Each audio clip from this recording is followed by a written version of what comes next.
Thank you so much for the invitation. Thank you for giving me the opportunity to talk about an issue that's a major point of concern for the entire agricultural world. I'm talking, of course, about the need to have a human capital to address the needs of the entire life cycle of production. I'm talking about needs that should be covered throughout the year, especially in the time of harvesting.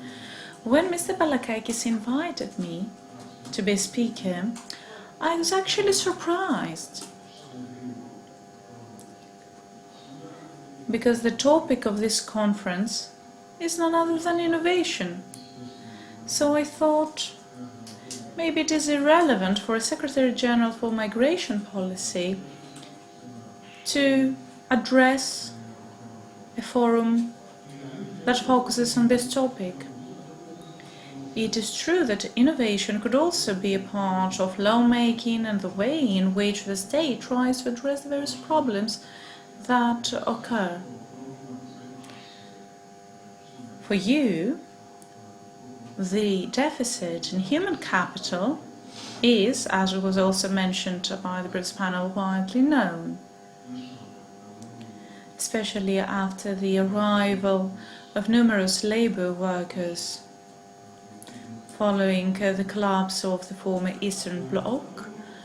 But it was a problem that would never be discussed in the big cities. This is an issue that became a problem for the big cities' population, not only in Greece, but also in the rest of the world, when the COVID pandemic, came up. So, all of a sudden, in summer 2020, right before summer, we all came to realize that a big part of the human capital in our country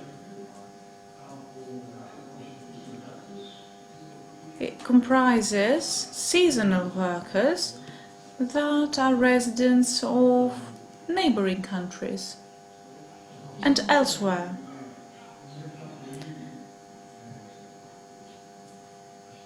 We tried to adopt emergency measures in order to address the problem faced by those labour workers, meaning none other than their denial of entry.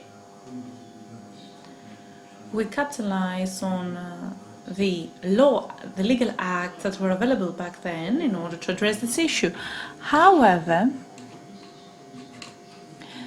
this reality made us realize that we needed a different legal framework,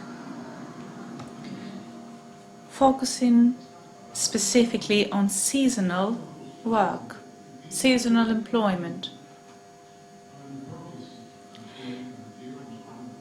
A challenge that we were faced with back then and we're still facing is the restoration of the legal ways of migration.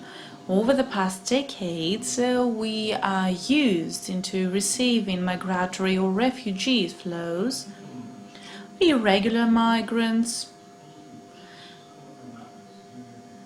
and in numerous cases, when those people have no other means to survive, opt for the so-called unregistered labour and employment. I'm not going to dwell on the numerous national and other issues, but I would rather focus on the fact that this whole endeavour is the cornerstone of our migration policy. Normally, we should start by asking for the drafting of a comprehensive common European migration policy. However, at the same time, we see that there are delays in Europe when it comes to taking down this path. So we realize that we're on our own.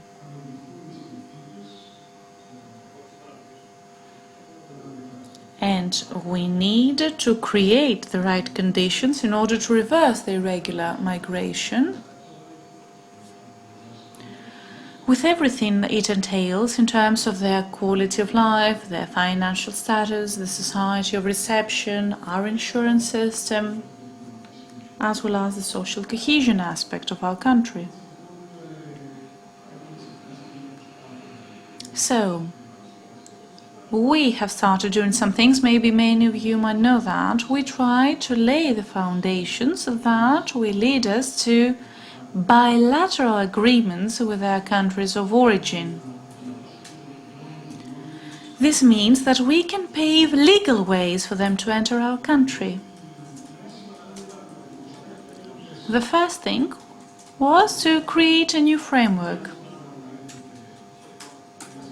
We realized that it's one thing having a neighboring country labor worker and come to our country and being able to move in and out of the country freely. It's another thing having a labor worker coming from a distant country, a country that is very far, far away from Greece. Therefore, they don't have the possibility to come and go.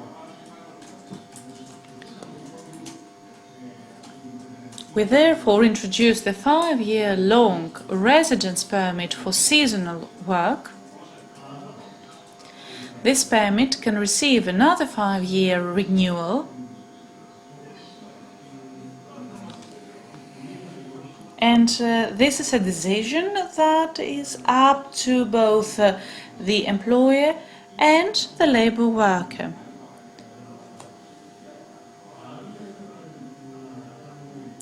At the same time, this legislation had to comply with the European directives,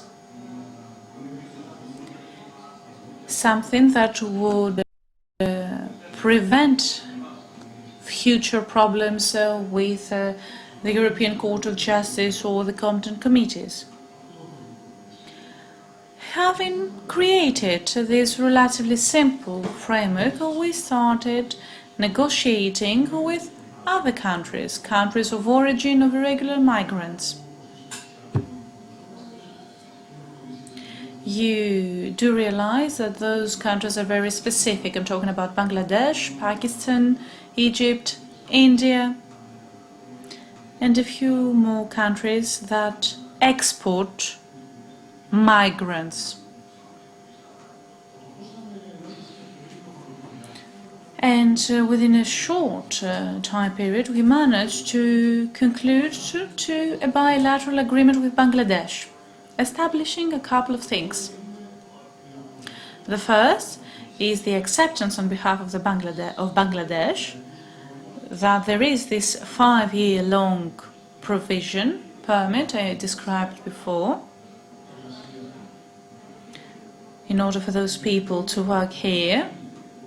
The second point is the acknowledgement that our country is currently accommodating a certain number of irregular migrants that are already working here.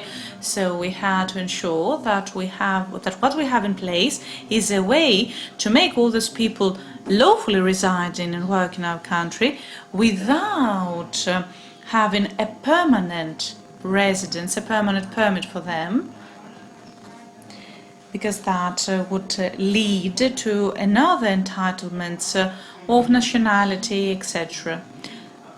And we also had to ensure that up to 4,000 labor workers could come to our country from Bangladesh for 1 year and for up to 5 years. At the same time, Bangladesh undertook the commitment that any regular migrant from Bangladesh who enters our country, considering that the country of origin is considered to be safe for them to return, those people will be returned according to the lawfully and legally provided procedures as set forth in the European and humanitarian rules. Pakistan is the second country with which we are discussing. We have signed a preliminary agreement, a memorandum of understanding, if you prefer. And right now, negotiations have progressed, meaning that we're at a point of reaching more or less the same agreement we reached with Bangladesh. We believe that there is broad understanding about this issue, and we're optimistic that within this year we will be able to sign a similar agreement with Pakistan. We're also discussing with Egypt regarding the expansion of the third country agreement we already have in place, because it's an agreement that had to do with fisheries workers in order to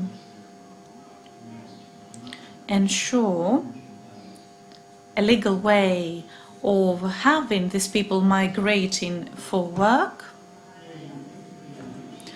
And a third consultation that is currently underway with our contribution, but this is run by the Ministry of Foreign Affairs, is with India, a country of 1.5 billion people or more.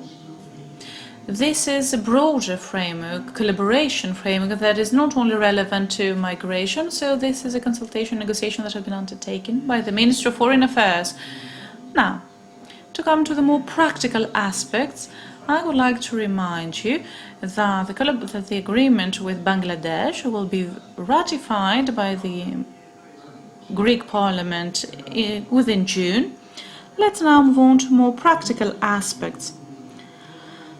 I know that agricultural holdings are concerned by the abolition of the so-called 13A. It is an article that allows the irregular migrants who are already in Greece to be able to work lawfully for a certain time period. Why did this happen? Because this provision was considered to run counter to the community law and the national law, so it had to be abolished. However, we believe that within June we will be able to bring forward an amendment to suggest that, to submit that for discussion to the Parliament in order to address this particular issue for a certain amount of time. This means that for the next year and up until all these things are in place, we will ensure the continuity of operations.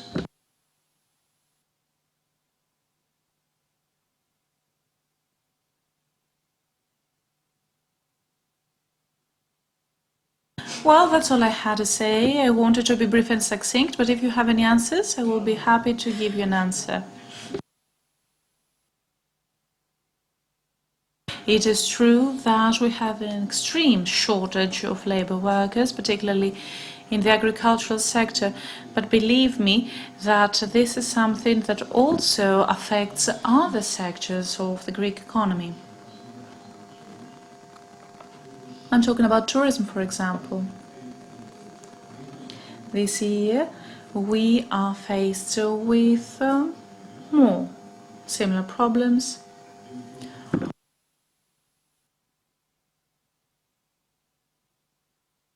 And we do hope that this will improve in the future.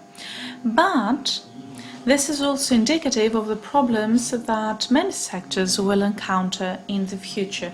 Many countries cannot attract an adequate number of employees. So we will also try to come up with a solution in order to facilitate the business world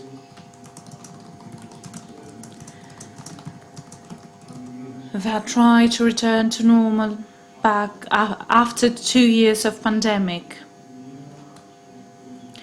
We try to set up a comprehensive migration policy for our country.